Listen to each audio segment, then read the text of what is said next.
now we'll hear from the candidate running in Senate District 35, Joanna Dossett. Hi, good evening. Thank you, Senate Democrats. This is Joanna Dossett running in District 35 up here in Tulsa. It's an open seat and currently the most flippable seat in the state. So I'm really excited about our excellent prospects here in Tulsa in November. I'm a 15-year Oklahoma public school teacher and mom of 2 public school students. So naturally, our struggling schools were an entry point for me into advocacy years ago and politics now. I'm also interested in improving our dismal health outcomes in Oklahoma and reducing our skyrocketing incarceration rates. Thank you so much.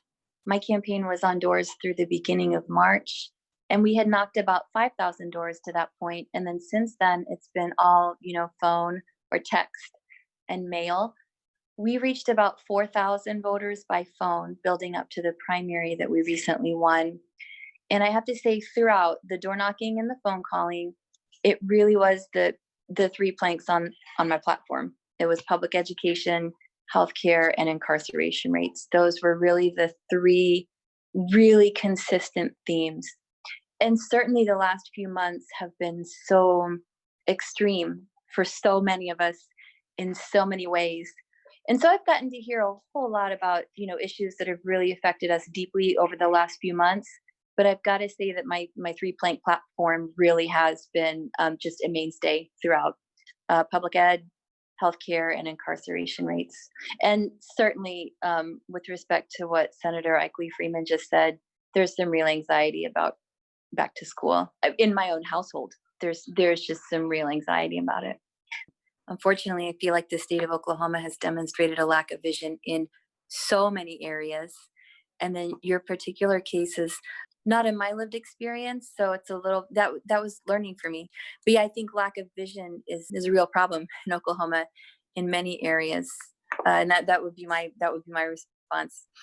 I read the most wonderful story maybe about a month ago about recent legislation that has having to do with policing reform, items like individual oversight, just really, really pertinent legislation that's been brought time and time again by Oklahoma state legislators over the last 3 or 4 years, but almost always failed to get a committee hearing. And when you look at, so I'll post the article, and when you look at some of the legislation, it's really common sense legislation. It would benefit so many Oklahomans, but we have a real, it seems like a logjam in these committees where good legislation like this just doesn't get heard. And I'm kind of looking at this article that I'm going to post as almost like a blueprint or a playbook moving forward.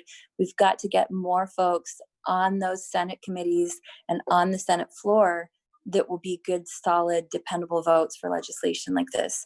So I think we have a great way forward. We kind of have a blueprint, a playbook. It's legislation that's already been filed, and the sitting majority just wouldn't hear it. And so anyway, yeah, I think there's a great way forward, and we have some really good opportunities moving forward to affect some statewide legislation that would help our county and municipal policing efforts and community efforts just to bring more justice about and more safety about in our communities.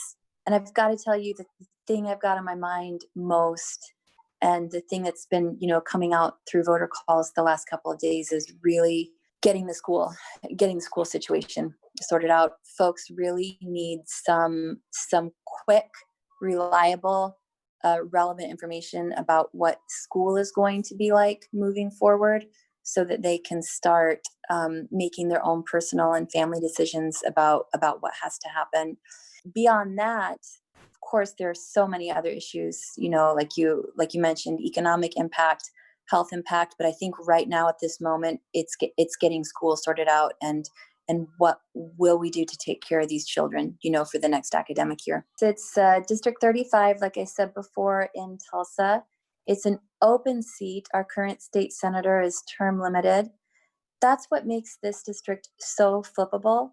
And, the last 12 years that we've had our current state senator, winds have just changed a little bit in this district. Voters' voting habits have shown election after election, whether it be state house races, whether it be congressional, gubernatorial, even presidential races, that they're willing to cross party lines and vote for a Democrat if that Democrat will pledge to be a good senator, good representative for all. And that's definitely what I mean to do.